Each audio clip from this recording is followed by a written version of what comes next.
Imagine this, you're lost in the wilderness, no phone, no map, no rescue coming. Modern survival guides tell you to stay calm, build a shelter, find water.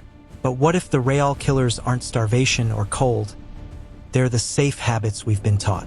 Tribes didn't survive thousands of years by playing it safe. They mastered skills so ruthless, so edge-of-death dangerous, that we deliberately forgot them. Skills where one mistake meant instant death. Yet they used them daily to outlast famines, predators, and nature's worst. Skill number 1. Hunting massive predators barehanded or with minimal weapons.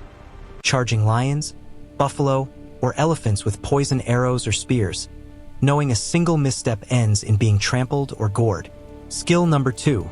Crossing raging rivers in tiny round bull boats made of hide. Vessels that flip easily, dumping you into currents that drown even strong swimmers. Skill number 3. Carrying live fire in flammable containers like mushrooms or animal horns for days. One spark too much and you burn alive while asleep. Skill number 4. Using deadly plant poisons on arrows and darts for silent kills. Toxins that can paralyze or kill the hunter if mishandled during preparation. Skill number 5. Initiating ritual hunts or trials involving venomous insects, ants, or serpents. Gloves filled with bullet ants that cause excruciating pain for days, all to prove manhood or gain spiritual power. These weren't stunts. They were necessities in worlds where hesitation killed entire groups. Modern man calls them insane. Tribes called them survival. The truth? We've softened so much that these forgotten skills now seem suicidal. But they kept entire peoples alive when everything else failed. What if the most dangerous thing isn't the wilderness? It's forgetting how to face it like they did. These 5 skills weren't random acts of bravery. They were hard-won adaptations, passed down through generations because nothing else worked in their environments. The Hadza of Tanzania still track game for days without food or water, then close in on lions and leopards using only handmade bows and arrows tipped with poison they brew themselves. One wrong wind direction and the predator turns on them. The Inuit of the Arctic carved small round umiaks and kayaks from seal skin stretched over bone frames. Boats so light they could be carried by one man, yet so unstable that capsizing in freezing water usually meant death within minutes. Australian Aboriginal groups carried smoldering fire sticks or punky fungus bundles wrapped in bark for hundreds of kilometers across deserts. The fire had to stay alive without burning the carrier or going out completely.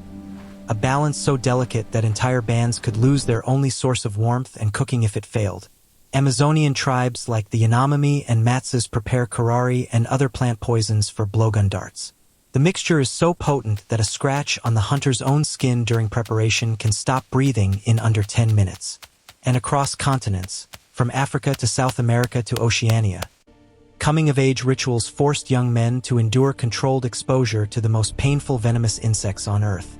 Bullet ants stitched into leaf gloves, tarantula hawk wasps, or fire ants covering the body. Hours of agony that modern medicine compares to third-degree burns or electric shocks.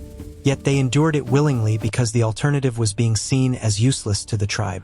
These weren't optional traditions. They were the difference between a group thriving or vanishing when the environment turned lethal. We replaced them with technology, maps, matches, synthetic fabrics, and emergency beacons. But strip all that away, and most of us would last hours where they lasted lifetimes. The forgotten part isn't just the danger, it's why they needed to master it. The real terror begins the moment these skills are put to use. A Hadza hunter creeps within 20 meters of a feeding lioness. His bow is drawn, poison arrow knocked. One twig snap, one shift in wind, and she charges, 400 pounds of muscle and teeth closing the gap in seconds. He has one shot. Miss, and the poison won't save him. She'll crush his skull before it takes effect. An Inuit hunter paddles his kayak through broken ice floes in -40°C water. A single capsize dumps him in. Within 90 seconds, hypothermia locks muscles. Within 3 minutes, he's unconscious. No second chances. The boat flips once and the tribe loses a provider forever. In the Australian outback, a man carries the last live fire ember of the band across 80 kilometers of spinifex and sand. The punk fungus smolders inside thin bark. A sudden gust, an accidental brush against dry grass, and the ember ignites everything, himself included. Or it dies quietly and the group faces nights without warmth, protection, or cooked food in a land where temperatures drop below freezing after dark. Amazon blowgun hunters stalk monkeys high in the canopy. One slip on wet vines and the poison dart pricks their own leg. Karari floods the system. Diaphragm paralysis sets in fast. They suffocate while fully conscious, unable to call for help, while the tribe watches helplessly from below. And the bullet ant ritual.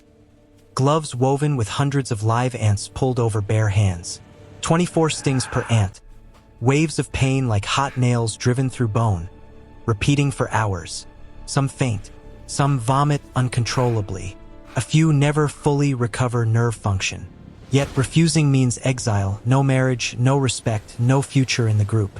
Every single one of these moments carries a razor-thin margin between mastery and annihilation. The tension never ends. One heartbeat of hesitation, one tiny error, and the entire survival equation collapses. Beyond the physical peril, these skills exacted a profound mental and spiritual toll, forging unbreakable resilience through repeated brushes with death. The Hadza hunter, after a near-fatal lion encounter, returns to camp shaken. His hands tremble not from fear alone, but from the weight of failure's consequence. A starving family, a weakened tribe. He replays the moment endlessly, honing instincts sharper than any blade, knowing tomorrow demands perfection again. For the Inuit kayaker who rights his vessel at the last gasp, survival brings no relief, only haunted nights reliving the icy grip, questioning if next time luck abandons him. Isolation amplifies it. One man's error dooms kin to widowhood or orphanhood in a frozen void where community is everything. The Aboriginal fire carrier, having quenched a runaway spark with bare skin, bears scars that whisper constant reminders. Blistered flesh heals, but the dread lingers. The fire isn't just warmth. It's lifeblood for stories, ceremonies, healing. Losing it means cultural erasure, a soul-deep void harder to endure than burns. In the Amazon, the poisoned hunter who survives a self-inflicted graze emerges changed. Paralysis's edge teaches humility before nature's power, forcing reflection on life's fragility. He teaches apprentices with quiet intensity, passing not just technique but the inner calm required to handle death in liquid form. And the initiate enduring bullet ants? Pain subsides, but the trial imprints unbreakable will. Emerging scarred yet empowered, he grapples with transformed identity. No longer boy, but guardian. The ordeal builds empathy. Understanding collective suffering binds the tribe tighter, turning personal agony into communal strength. These challenges weren't endured for glory. They were internal crucibles, tempering minds against despair. Doubt, grief, isolation, all confronted head-on. Tribes didn't just survive environments. They mastered inner demons we now medicate away. The true danger we've forgotten? Losing that unyielding spirit when modern comforts fail. Here's the twist we never see coming. These dangerous skills aren't relics of a savage past. They're blueprints for a future we're hurtling toward. Climate shifts, supply chain collapses, urban breakdowns. What if our tech-dependent world crumbles? Tribes didn't forget these skills. We did, trading them for convenience that could vanish overnight. The Hadza's lion hunts teach us raw courage against overwhelming odds. Inuit kayaks remind us adaptability trumps strength. Aboriginal fire-carrying demands unwavering focus amid chaos. Amazon poisons highlight precision in lethal environments. Bullet ant rituals forge unbreakable mental fortitude through voluntary suffering. But the real climax? Modern adventurers are rediscovering them.